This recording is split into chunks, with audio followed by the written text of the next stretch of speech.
ماں کی دعا ایسی قبول ہوتی ہے کہ عقل دنگ رہ جاتی ہے۔ ایک کار بہت تیزی سے آ رہی تھی کہ اچانک ٹکرائی اور ایک دھماکہ ہوا۔ ہر طرف آگ ہی آگ ہے، کار بھی جل چکی ہے۔ سب کو یقین ہے کہ ڈرائیور تو گیا، نہیں بچتا اب۔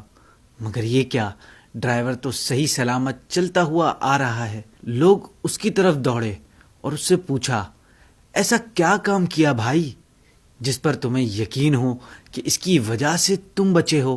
وہ بولا، میں جہاں کام کرتا ہوں تو وہاں آج مجھے تنخواہ ملی، تو میں نے وہ تنخواہ سیدھی جا کر اپنی ماں کے ہاتھ پہ دی تھی۔ تو میری ماں نے اپنا ہاتھ اٹھا دیا اور اس کی زبان سے یہ الفاظ نکلے، اے اللہ میرے بچے کو، میرے لگتے جگر کو ہمیشہ اپنے حفظ و امان میں رکھنا۔ اب بس میرا گمان یہی ہے کہ میری ماں کی دعا میرے حق میں قبول ہوگی۔ زمخشری بہت بڑا عالم تھا لیکن تھا گمراہ۔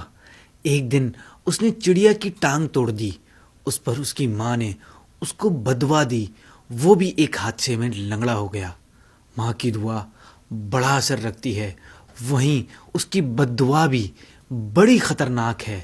ایک شخص اپنی ماں کا نافرمان تھا۔ جب بھی اس کی ماں اسے کسی بات سے منع کرتی تو وہ اس سے اس طرح بد کلامی کرتا اور کہتا، خفا ہو جاؤ، کیا گدھی کی طرح چیخو پکار کر رہی ہے، جا، مجھے تیری بات نہیں سننی۔ پھر جب وہ مر گیا تو روزانہ قبر میں گدھے کی طرح چیختا تھا۔ دیکھیں، بات ساری احساس کی ہے۔ احساس ہو تو غریب بیٹا پہلی سیلری پر بیمار باپ اور نابینا ماں کو مہنگے ریسٹورنٹ پر لے جاتا ہے۔ اولاد کا سکون قسمت والے ماں باپ کو ہی ملتا ہے۔ والدین بچوں کو پڑھاتے ہیں، سکھاتے ہیں، اس امید پر کہ یہ بڑھاپے میں ہمارا سہارا بنیں گے۔ لیکن جب یہی بچے ماں باپ کو بڑھاپے میں بے سہارا چھوڑ دیتے ہیں، ایسے ہی چک نمبر 35 کے خیر دین کے ساتھ ہوا۔ پھر ایک شخص کے دل پر احساس دستک دیتا ہے اور یہی احساس چک 35 کے خیر دین کو اپنے برسوں سے بچھڑے بچے سے ملوا دیتا ہے، اور جس لیے وہ روزانہ اسٹیشن پر انتظار کرتا تھا۔ پھر جب ملتا ہے تو کہتا ہے، جا پورے پنڈ کو بتا دے تیرا پتر آ گیا ہے، میرا ویر آ گیا ہے، میرا آصف مجھے مل گیا ہے۔ ایک اچھے شوہر کی یہ خواہش ہوتی ہے کہ وہ اپنی بیوی کی ہر جائز خواہش پوری کرے، اور وہ اس ذمہ داری کو پوری طرح نبھانے کی کوشش بھی کر رہا تھا۔ ڈیوٹی ٹائم ختم ہو گیا تھا، لیکن وہ اپنی پھٹی ہوئی قمیض سے منہ پوچھ کر بولتا ہے، میں نے 2 گھنٹے اور کام کرنا ہے، بھائی سے پوچھ آؤ نا، 200 روپے زیادہ مل جائیں گے۔ اور 200 روپے زیادہ کما کر گھر والوں کی فرمائش پوری کرتا ہے۔ باپ کا سایہ بچوں پر سخت ترین دھوپ میں بھی ٹھنڈی چھاؤں دینے والے درخت کی طرح ہوتا ہے۔ خود پریشانی اٹھاتا ہے مگر بچوں کو آنچ بھی نہیں آنے دیتا۔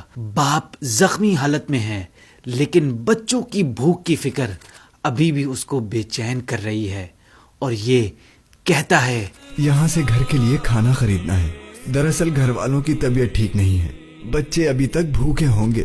بعض واقعات انسان کی سوچ کو بدل دیتے ہیں۔ وہ تو خوشی خوشی باربیکیو پارٹی کے مزے لے رہا تھا، پھر اسے ننھی بچی کی آواز سنائی دیتی ہے، ابو، لوگ تو سیخے بنا رہے ہیں اور ہم نے ابھی تک گوشت چکھا بھی نہیں۔ آپ نے تو کہا تھا کہ اس عید پر ہم گوشت ضرور کھائیں گے۔ اور وہ سب چھوڑ چھاڑ کر سب سے پہلے ان کے گھر گوشت دے آتا ہے۔ اچھی اور نیک رشتہ داری نعمت سے کم نہیں ہوتی، اور اپنے ہی اپنوں کے کام آتے ہیں۔ غریب رشتہ دار کے والد بیمار ہیں اور دوا کے پیسے نہیں۔ ابو جان کی دوائی کون لایا؟ بھائی نے جواب دیا، خرم بھائی۔ پھر پتا چلا کہ خرم صاحب نے موبائل فون بیچ کر دوائیاں لا دی ہیں۔ پیسے کمانے کی دھن میں بعض لوگ اندھے ہو جاتے ہیں اور حلال اور حرام کی فکر تک نہیں کرتے۔ ایسے ہی ایک شخص نے کیا کہ جب وہ مرا تو جہاں اس کے لیے قبر کھودتے وہاں سے سانپ نکلتے۔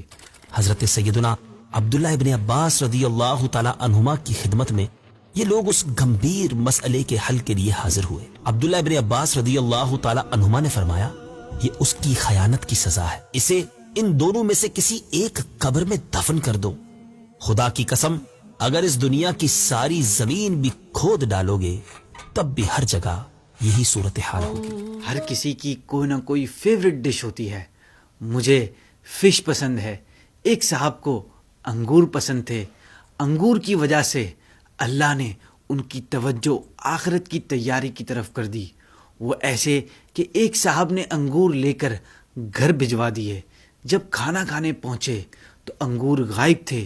پوچھا تو گھر والوں نے جواب دیا کہ وہ تو ہم نے کھا لیے. جواب سن کر کچھ دیر تو سوچتے رہے اور پھر فوراً دسترخوان سے اٹھے. ایک ملازم ساتھ لیا. پھر ٹھیکیدار اور انجینئر کو بلا کر مسجد کی تعمیر کے لیے ایک بڑی رقم کا چیک بھی دے دیا. شام کو وہ صاحب واپس گھر آئے تو گھر والوں نے پوچھا آپ کھانا چھوڑ کر کہاں چلے گئے تھے؟ جواب دیا اپنے اصلی گھر کے لیے انتظام کرنے گیا تھا. الحمدللہ سارا انتظام ہو گیا ہے، ورنہ آپ لوگوں نے تو میری زندگی میں انگور کے 4 دانے میرے لیے چھوڑنا گوارا نہ کیے تو میرے مرنے کے بعد آپ نے مجھے کیا بھیجنا تھا؟ میں جو اپنا سب کچھ آپ لوگوں کے لیے چھوڑ کر جا رہا تھا اب خود ہی اپنے مال کا ایک بڑا حصہ اپنے لیے آگے بھیج چکا ہوں. اس پر میرا دل بہت سکون محسوس کر رہا ہے. اللہ تعالیٰ قبول فرمائے.